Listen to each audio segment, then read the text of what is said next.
Okay, we're in Parshat Balak, which is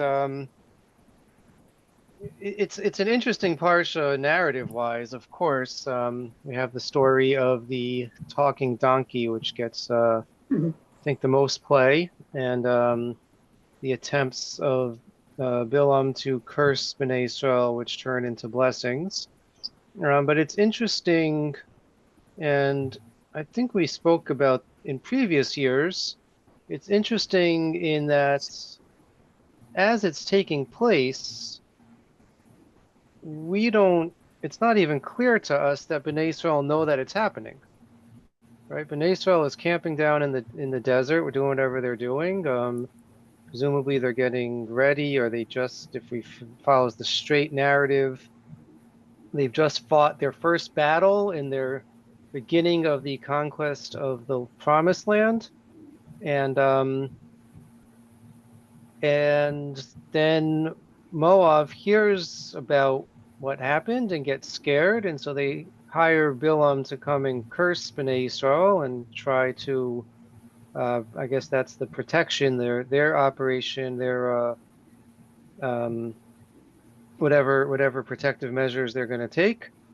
And it's not at all clear that Bnei Israel have any knowledge of it. Later in the Torah, there is reference back to it. There is reference back to Bilam. So it seems that there was some awareness at some point. And the Haftorah, of course, says Zachar Masal Balak, right? That so there is an awareness, but it's only in hindsight that we know there's awareness.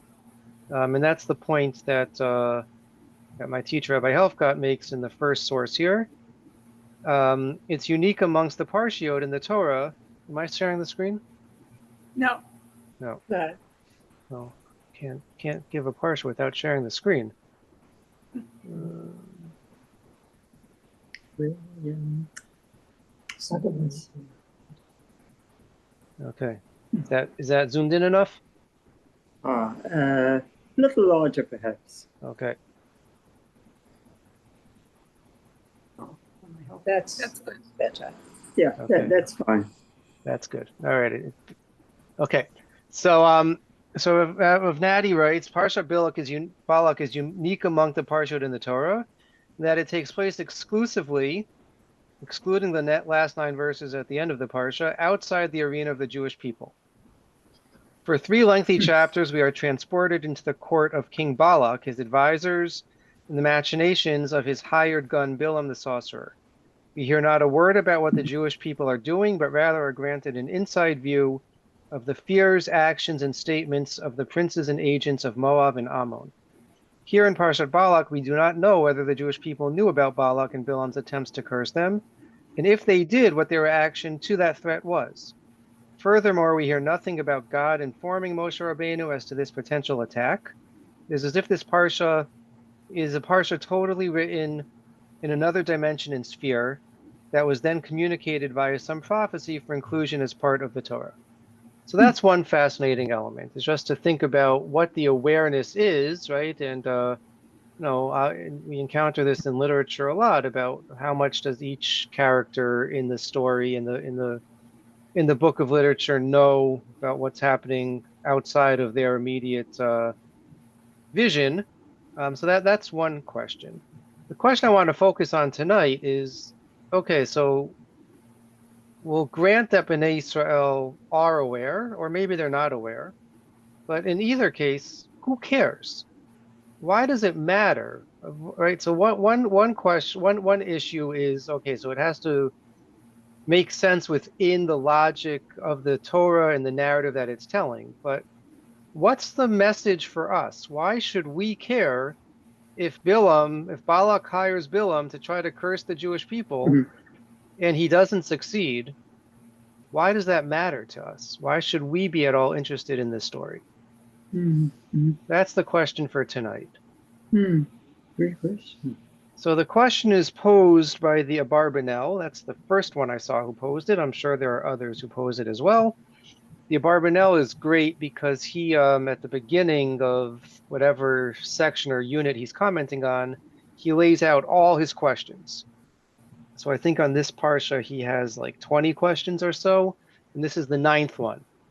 Hashe'elah hatet, the 9th question. Lama mana Hashem et Bilam mioto mikalel et Yisrael. So number 1, all right, question 9a, why does God prevent Bilam from cursing the Jewish people? And 9b, Uma echpat lahem klalato, im Hashem yivarech et amo b'shalom.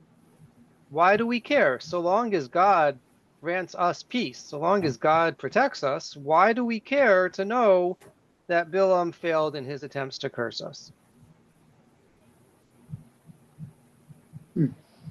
Okay. So that's the big question for tonight.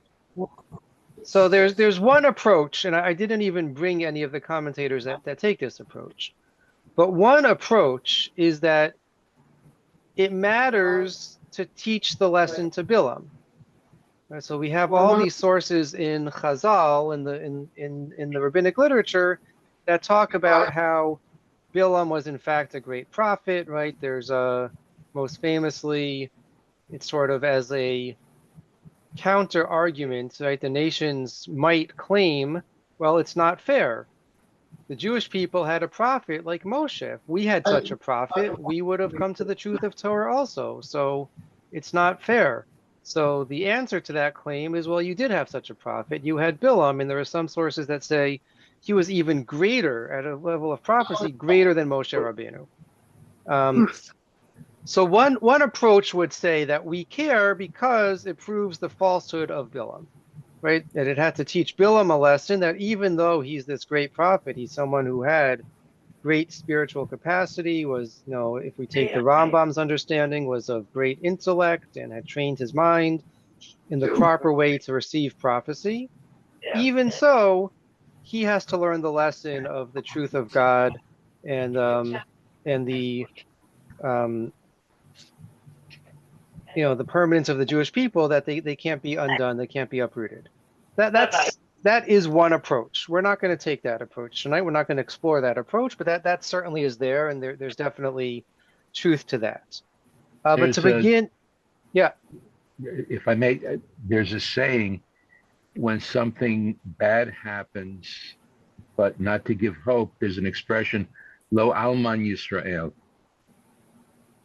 that Israel has not been widowed or abandoned, in effect. And even in those instances where Jews aren't directly present and acting, Ribono Shel Olam keeps his eye out, right, and acts, so that while this may not have anything directly to do and so on, where it touches on cursing the Jewish people and so on, it's not going to be allowed. Right. So that's certainly a lesson as well, and we'll see this in some of the sources moving forward. That part of it might be to give assurance to Bnei Israel, right? Especially as we saw in last week's parsha, as we're really transitioning. Is 9:45. We're really transitioning away from sort of the desert existence and relying on the miracles of the desert towards a more al pi derech hateva, natural interaction with the world, and having to fight our own battles and harvest our own food and all that stuff, right? So certainly one message is, okay, but we still do have this protection. God is still watching out for us, right? So that's also that definitely is one of the messages as well. And that certainly could be one answer to the question about why do we care, is that it's driving home the point that God still is watching out for us and protecting us. And we'll come back to that point. Okay, so to start our developing of some of the other ideas that are attached here, we start with the very beginning of the parsha. Vayar Balak ben Sipor et kol asher asa Yisrael la'emori. So Balak sees what Bnei Israel did to the Amorites. Vayagar Moav mipnei ha'am me'od ki rafu. Vayakatz Moav mipnei Bnei Israel. So these verbs in verse 3 are very difficult to translate, meaning we understand from context it means that they were afraid, but they're not commonly used verbs. So Moab was alarmed because the people was numerous, and Moab dreaded the Israelites. The Netziv says, what does it mean? Vayagar Moab mipnei ha'am, that they were alarmed. Hainu hahamon mehem yarash shelo yiru v'lo yashchitu b'li milchemet tznufa. So the masses of the Moabites were afraid that Bnei Yisrael was going to pass through their land and they was going to take their property. Animals were going to graze in their fields, and so they didn't want to quote give up their property, give up any of their possessions without putting up a good fight. That was sort of the concern of the masses. But then Vayakatz Moab dreaded. The Netziv says, Hein chashuvei ugdolei Yisrael, shelo yeru mehem sheyasu ra'a, ki ein derech adam gadol bekach, aval hitbonenu b'gdulatam, vayu nechshavim ba'atzmam ki kotzim shar'u otam mitalchim lamala mehalichut b'nei adam. These were the important and great individuals. In this case, they did not fear that they would do evil to them, for this is not the nature of great man. So it wasn't a military concern, but rather they perceived the greatness of their spirits, and they felt like bramble, kotzim vayakutsu, for they saw Bnei Israel acting above the norm of human beings. Mhm. Okay, so they saw that there was something special going on. There was something unique about Bnei Israel, and so the shiur I found online from Rabbi Yaakov Steinman, he says that that it was really right the entire conflict here, the entire concern, the entire fear is a spiritual concern. That Moab observed that Bnei Israel, even as they're being weaned off the miracles of God, nonetheless are still not fighting in a quote natural way, that there's something special and unique going on. And so the concern of Moab is in the spiritual plane, spiritual realm. Rabbi, Yeah. there is one other approach also, Mhm. and that is that the Bnei Israel did so well in the battle against Sihon and Og. Right. That's another reason that is brought, which is not necessarily understood only on the spiritual level, but rather they never lost any troops. None of our troops were lost in that battle at all, and Right. that terrified him. So Right. So that's that's what the Netziv might be saying with the first strata, like the populace concern was about the military might of Bnei uh-huh, Israel. But uh-huh. there's also a spiritual fight. And I guess it could work both ways, right? So the Mhm.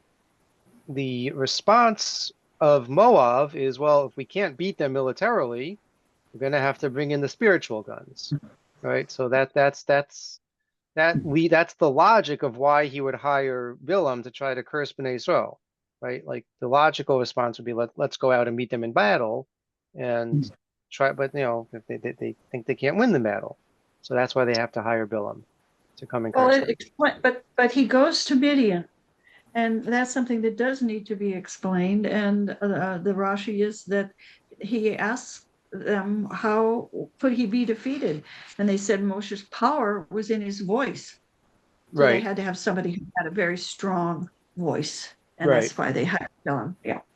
Mhm. Okay. Did this sheet just switch? Did you just get a No, website? no. No?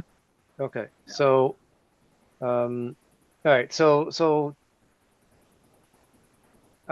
I made a mistake in the source sheet. I meant to put Rashi on chapter 23, verse 4, and by accident I put 22, verse 4.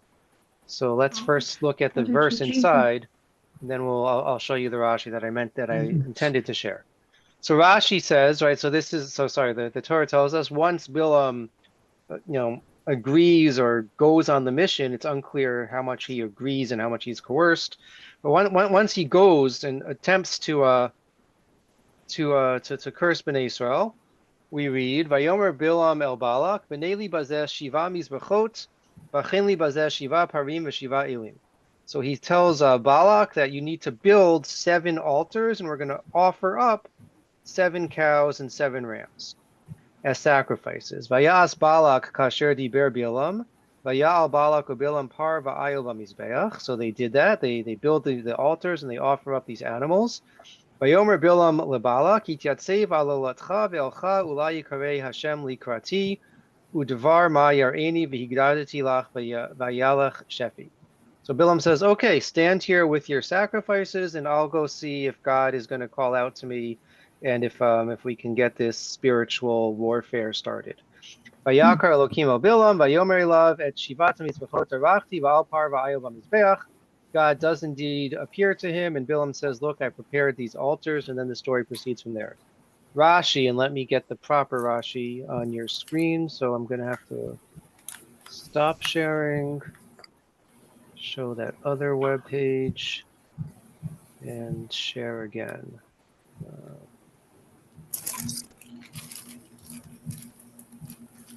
Okay, so Rashi here. Can you see the pointer? Mhm. I can't zoom in anymore on this. This is the web page. I'm sorry. So Rashi says, right, Sheva Hamizbachot. Why does he prepare 7 altars?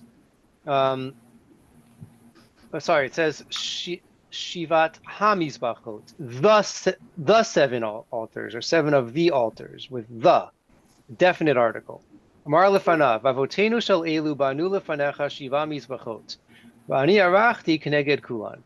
So he says the reason why he wants 7 is he says the forefathers, Avram, Yitzchak, and Yaakov, if you look through all of Sefer Bereshit, you'll find that they built a total of 7 of altars on 7 different occasions.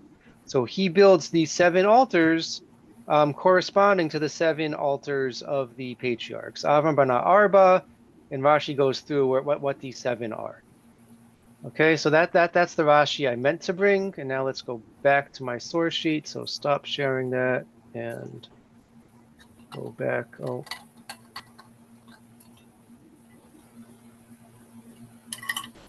Go back to here. Okay, can you see it? Oh no, I need to hit share. Is it back? Yeah? Yeah, That's fine. Okay.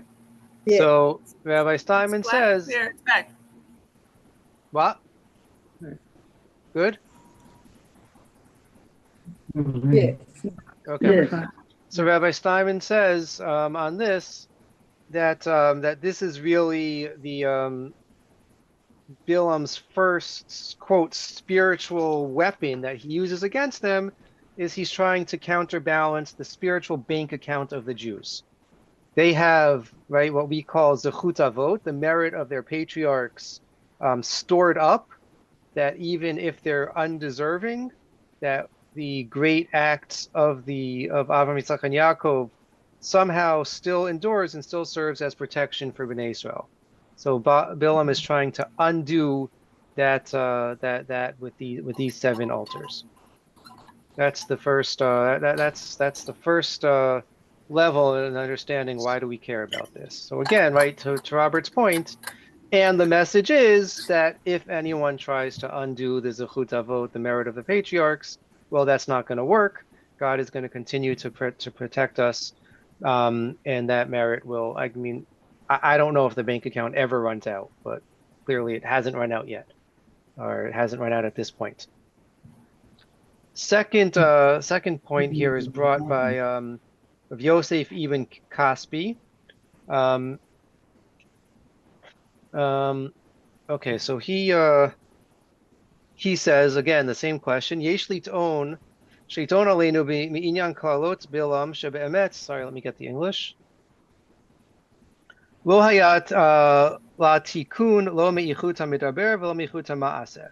So again, he says, what's the point of the Torah telling us this? It has no effect. It has no potency, either in terms of the author, right? It did nothing to bolster Bilam. If anything, it weakened Bilam, and it, what he did was also of no effect.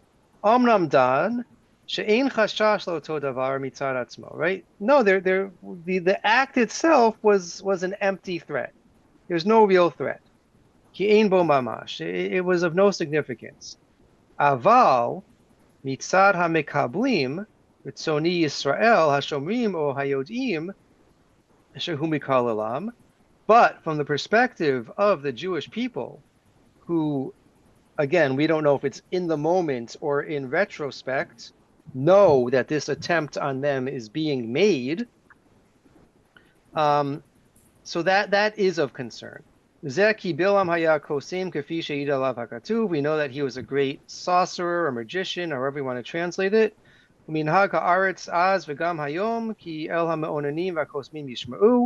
And people listened to sorcerers and wizards or magicians or whatever they were. Right, so it's clear that this explains why Balak had trust in Bilam. Then he brings an interesting proof. Because right, we have internal proof that people take this stuff very seriously. We can argue whether this is really an apples to apples comparison, but he says, why were Yaakov and Esav so concerned over the bracha of Yitzchak? If right, ultimately the bracha comes from God, and God is going to give the bracha to whoever God sees fit. So the fact that Yitzchak articulates it, why should they have cared so much?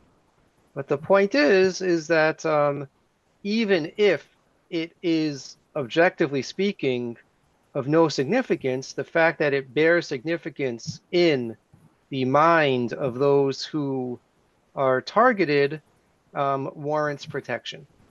That's the basic point that he makes. That right, from an objective perspective, it is an empty threat, and there really is no reason to be concerned. But since the psychology of the Jewish people is such that they would have taken it seriously, so therefore God had to offer this level of protection to save them from the psychological warfare that would have ensued had the curses been articulated. That's the approach of Ibn Kasbi. Any questions on anything so far?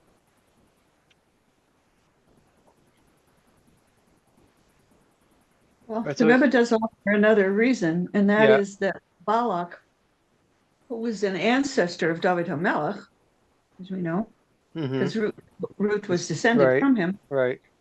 he was given the knowledge that a very special leader was to come out from his descendants, and he was worried that could have something. He didn't want to endanger that in any way, so he was worried that it could be Israel, could be something could happen that maybe he wouldn't get the leader, but they would get the leader. So it really has to do with the whole messianic issue here. And I Right. don't bring it up, but why were these verses saved? Some people say it's because of prophecy and Moshe. It's one of the strongest proofs of the divine origin of the Torah that exists is Right. in this parsha. Right. I think Something communicated by prophecy to Moshe, who wasn't even there. That kind of approach, but it's more than that because of the blessings. It is the longest description of the messianic period that we have anywhere in the Torah. So that is another part of this dynamic. I mean, I kind of find these people, that you have quoted so far, as kind of stepping around and doing a lot of speculation. I don't know. So anyway, Yeah. but I'll reserve my thoughts till later. Okay. So let me just read this last paragraph from Ibn Kasbi. A true, that should say friend, and where spell check doesn't pick up on fried because it's a real word. But a true friend will save his colleague any pain, even if he knows that no danger will ensue.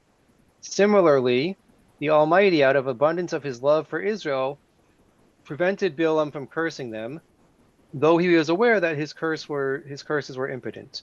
But the Almighty did not rest content with this. He went so far as to make Bilam bless the people to give them pleasure, as it is stated, the Lord your God would not hearken to Bilam.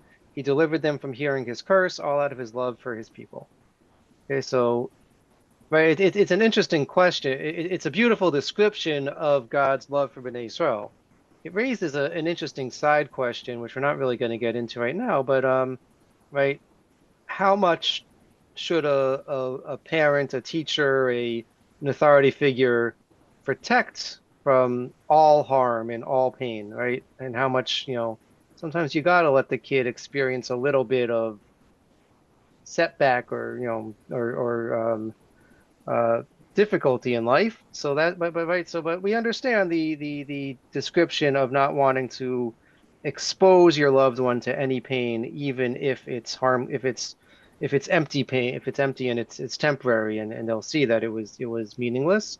God wanted to provide that protection for Bnei Israel. I Okay. have an example of a true friend Yeah. save his colleague any pain, even though he knows that no danger will ensue. Mm-hmm. Well, one of my dear friends, namely Lou, was in that category. I had an MRI yesterday, and there was no pain or anything. No, it was just a photo, and both he and my wife were feeling for me that everything should be okay. It really fits that description. Yeah. Yeah. Very nice. And we know I that like that. Lou I'm is a also true hearing friend. from Ibn Cosby a little bit of like, Yeah. Yeah, absolutely. Yes. I just wanted to add, like, for me, Ibn Cosby is kind of like when you check under the bed for monsters for your kid. Right. Right. Like, there's no, there's no monster, right? But like your kid might become afraid of that, right? So there seems to be I don't know if Ibn Cosby is the Parshan who says this about the blood on the doorpost for the Korban Pesach, but there is like an approach there also that like Hashem doesn't need the blood on the doorpost. Hashem knows which houses to pass over, right? But it's this sort of like the people still have. I mean, they're relatively new Jews, right? They've Right. just come out of time, so like for them, they do have a lot of these beliefs or right these so for that so in this sense like even if it's a sorcerer that's cursing and there's no actual power um it it probably helps to have some sort of intervention where it's not even a curse, it's a blessing, and so it makes everybody happy. Right. Right. Very nice. Very nice. I like that image of the parent looking under the bed, looking in the closet. Yeah. Okay. Abarbanel offers another approach here. And he says, I'm picking up in the Hebrew in the second line. מפני שהיה עניין בלעם בברכה וכללה מפורסם מאוד בין האומות. כי שואל דבר מאת אלוקים. Right? So Bilam's skills in giving blessings and curse was very well known. He was a famous sorcerer, we'll call him, among the other nations. Balak, or you are. Right? Balak, when he first calls to him, says, I know that whoever you bless is blessed, whoever you curse is cursed. I think last year we looked at the parallels between this story and the story of Avraham, right? Then that's the exact same language as we see with Avraham. אם היה בלעם מקלל את ישראל, היו גויי הארץ בוטחים בקללתו, מתאמצים להילחם בישראל על משענת קללתו. If Bilam had succeeded in uttering curses to the Jewish people, so that would have emboldened the rest of the world to go to battle. Meaning just knowing that Bilam uttered these curses would have given them the resolve that they would feel confident going into battle. Again, probably they would have lost in battle, right? We can presume that Hashem would continue to provide protection for Bnei Israel. But it was in order to send the message to the rest of the world: do not mess with this people, right? Even the great Bilam is not able to curse them, and so therefore they are indeed protected, right? So then I'll just pick up in the English. From this point of view, the turning of Bilam's words into blessings served a very useful purpose. right? And he says right, the same thing. We see the same thing later on in Torah when Yehoshua sends his spies to Yericho, and Rachav tells them that right, your terror is fallen upon us. So right, so there's a public there's a message to the rest of the world that is part of this as well. So again, back to Rabbi Helfgott's observation, and not just his observation, but we put it in his words, right? Interesting to think about who is the intended audience of the Torah stories. And so we have some stories, at least some episodes, that are meant for a broader audience than just our own eyes and ears, which is a little bit of a radical thought for some. Okay. The next is someone I had never heard of before. Nechama Leibowitz brings this Anselm Austru, as you can see, 14th century Spain, in a work called Midrashei HaTorah. Umasha Amar Lo Ta'or Ta'am, when God tells Bilam, you shall not curse the nation, Lo Hayta HaKavanah She'im Yikal Aleim Yisigem Nezek, doesn't mean that if he were successful in cursing them, that it would cause some harm. Because God is our eternal protector. Aval aseh ze Hashem yitbarech pen yomru yoshvei haaretz. But God did it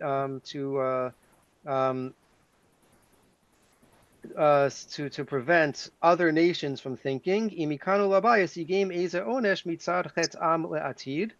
Shazeh garma kalalat bilam. That if in the future Bnei Israel are punished for any reason, they might retroactively say, "Oh, it's because of the curse of Bilam." Right? So we know the Jewish people sin many, many, many, many times and suffer many, many, many punishments. So it's sort of a preventative. Let's not let them think that any future mistakes that are made by Bnei Israel are because of Bilam. And so it had to God had to intervene. Right?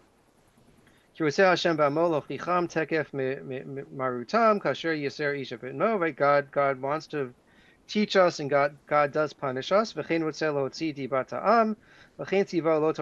that's why God tells Bilam, you cannot curse them. Okay.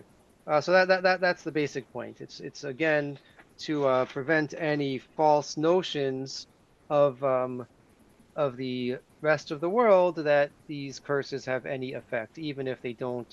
Even if Bnei Israel would have defeated Moab, and right, presumably Bilam was hired to protect Moab, but even if many centuries later there were to be some punishment, they might have then gone back and said, "Oh, this is all because of what Bilam did."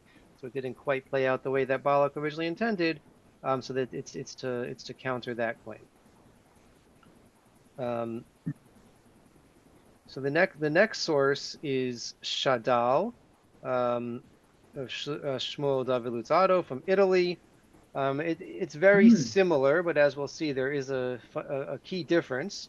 But he says, what did God see to turn the curse into blessing? Why not let Bilam curse the people and God would bless the people? Because he didn't want Bnei Israel to fear. Because Bnei Israel were not allowed to attack Moab. Right? They ultimately were told they have to circumvent the land of Moab. Ubalak mitparim shehoila klalato latila tamelech ve'et ha'am asher scharuhu.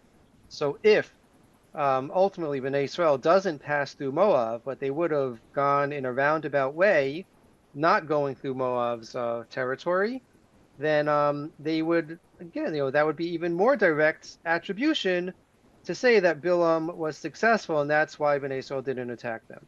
Ki lo yadua ki Hashem tziva lo ta'or Moab. It wasn't known to them that God gave the commandment not to attack Moab. V'yomu ki achlala hivia bahem merech levav v'hatacha gvuratam. they would think that it was the curse that brought about a weakness of spirits and caused them to not want to go to battle.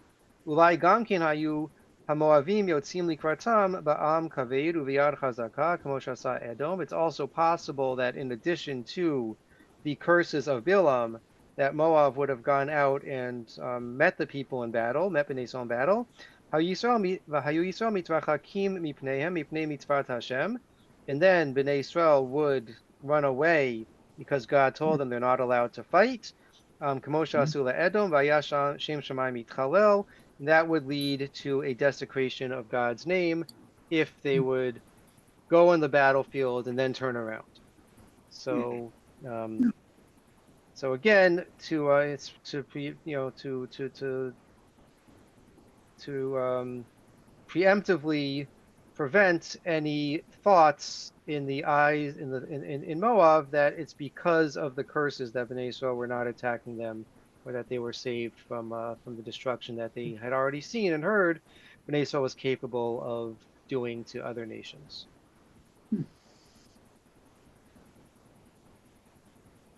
So Nechama Leibowitz points out a difference between, right, both this Alstruk and Shadal seem to be saying that it's all about not giving false hope or letting Moab think that there was some efficacy to the curses of Bilam. But she knows there is a difference between the two approaches.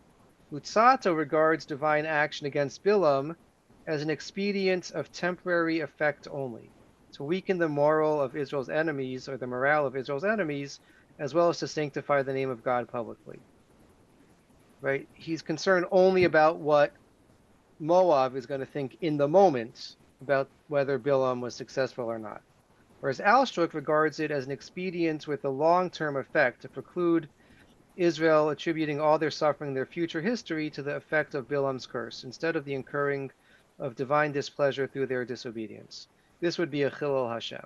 Right? So she adds to it another element, which is that it's also, right, if that's the case, so it's not just the other nations might think that future punishments are because of Bilam, but even Bnei Yisrael might think that. So there's a slightly different focus in these two explanations. The Almighty turned Bilam's curses into blessings, not to save Israel from their hurt, but all the people from being led further into superstitious beliefs.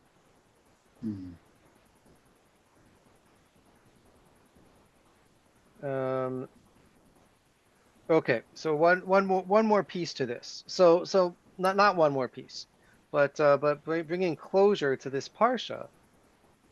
So we've seen a few different approaches as to why we should care and why God intervenes in preventing Bilam from cursing Bnei Israel.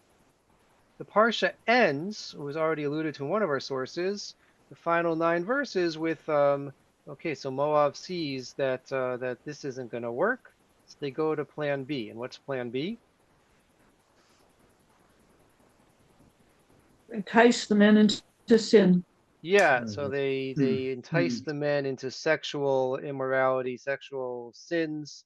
Right? Many understand that there was an element of idolatry in the sexual acts that were committed as well. So Rashi says, all right, so looking back, let's just go to the yeah. So when we look back on this story a little bit later in Bamidbar, it says Hein hayu livnei Yisrael bidvar Bilam linsor ma'al ba Hashem al devar pa'or v'tiyam magifa ba'dat Hashem. They are the very ones who at the baiting of Bilam induced Israelites to trespass against Hashem in the matter of Pa'or, so that Hashem's community was struck by plague.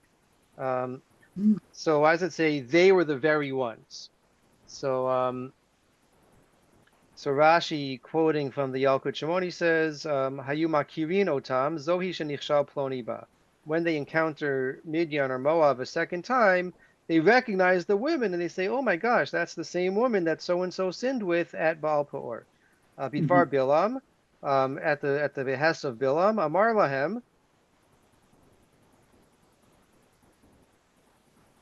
Da, da, da, da. Yeah. אפילו אתם מכניסים כל המונות שבעולם אין אתם יכולים להם, שמא מרובים אתם מן המצרים שהיו 600 רכב בחור. He says, even if you were to take all the armies of the world, you wouldn't be able to defeat them. But you think you're mightier than Egypt or larger than the Egyptian army? באו ועשייכם עצה אלוהיהם של אלו שונאי זימה. Okay, so the only way to defeat them is their God really hates immorality. So the only way to defeat them is through causing them to sin in a way that would be immoral, right? Sexual, some sexual misgiving, and that's the only way to defeat them. So back to Rabbi Steinman, who says, we now understand the relevancy of the end of the parsha, the story of the daughters of Moab and Baal Peor. The sages understood, they, the women of Midian, on the word of Bilam, were the cause of the children of Israel sinned against God in the incident of Peor, that it was Bilam's final advice to Balak that led to this incident. However, the very fact that the Torah carefully obscured this connection at this point, leaving us to wait until Parshat Matot to discover it, indicates that this is not only or even the main reason for this section to follow the story of Bilam. The real reason I suggest is this.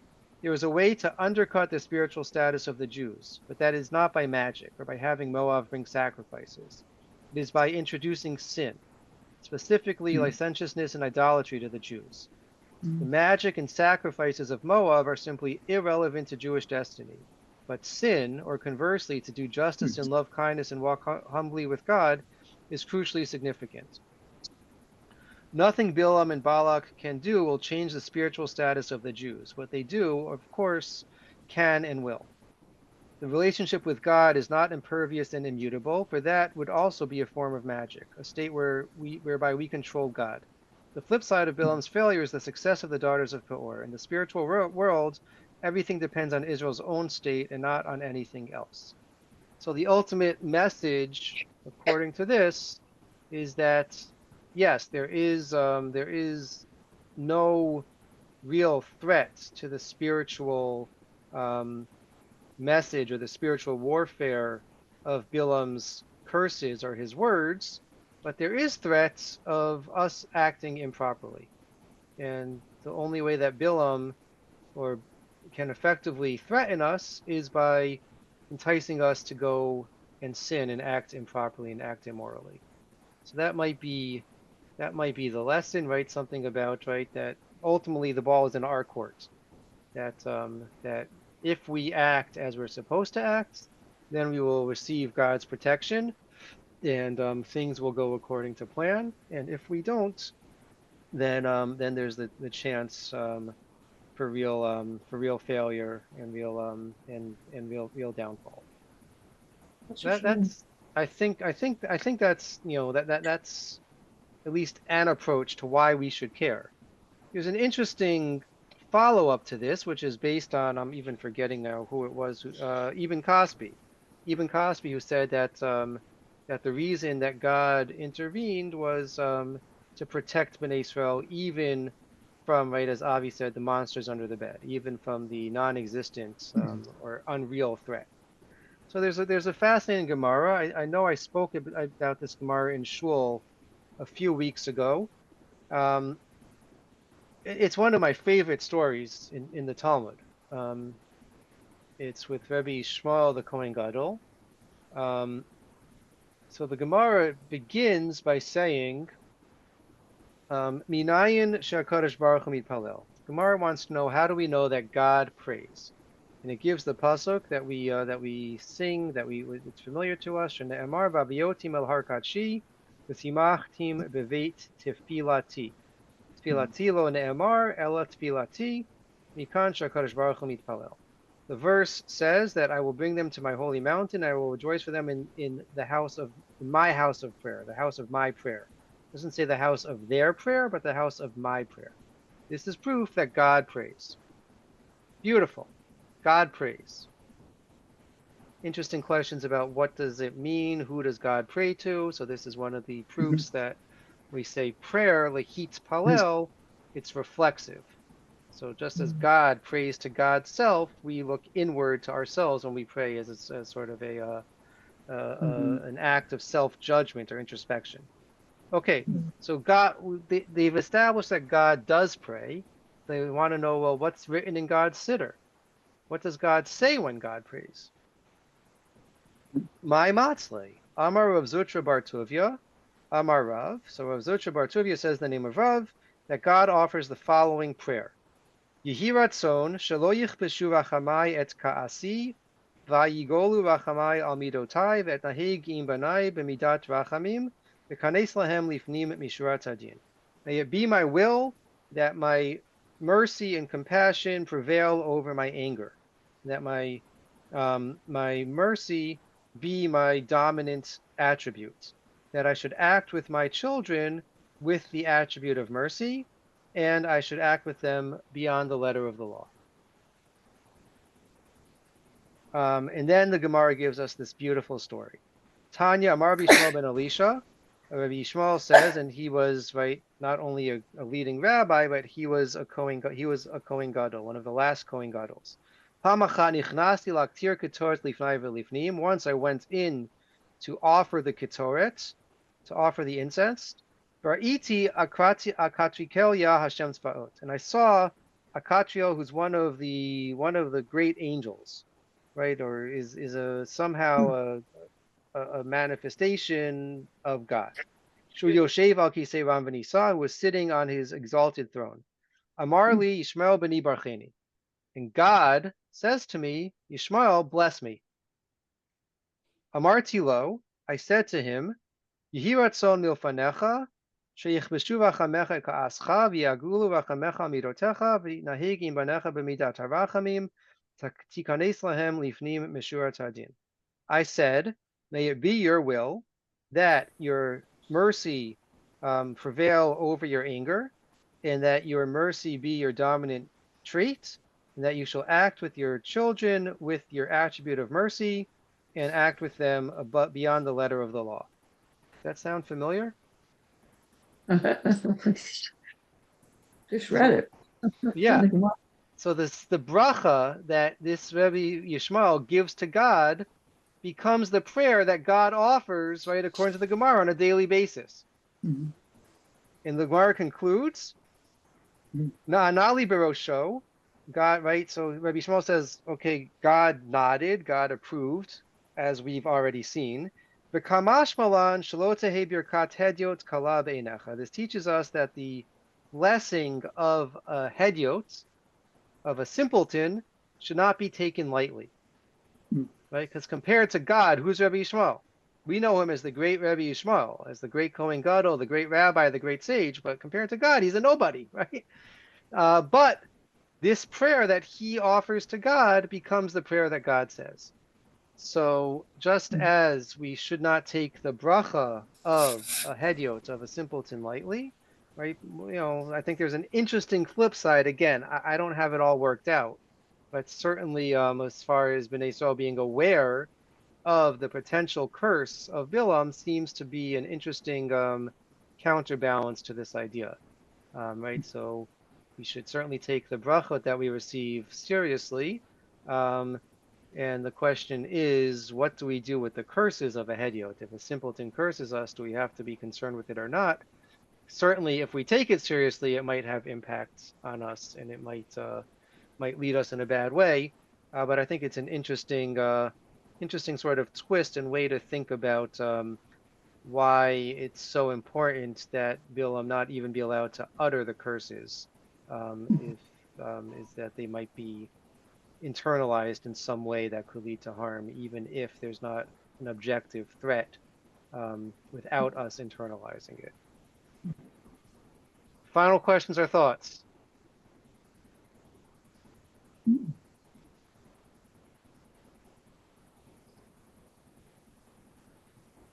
All right. Well, I hope this gives you something to think about and a new way of thinking about this really interesting story that seems to come totally out of left field and is not really like any other story we encounter in Chumash. And to think about what that says, you know, both as far as right? One interesting question from here is what are the spiritual protections that we have in place, even if we are not aware of them, or we're not, not immediately experiencing them, right? We still are blessed and receiving blessing and receiving protection, right? A really interesting question about the intended audience of this story, and if the Torah is addressing itself to the broader world, that's something that's really interesting and fascinating to think about, and has all sorts of ramifications. Um, so I hope it stimulated your minds, and with that we'll say Definitely. Thank you so okay. much. All Very right. good. With that we'll say Lila Tov. Have a great rest of the week. Right. I was going to Laila say, Tov. Yeah, that's all right. Thank you. oh my.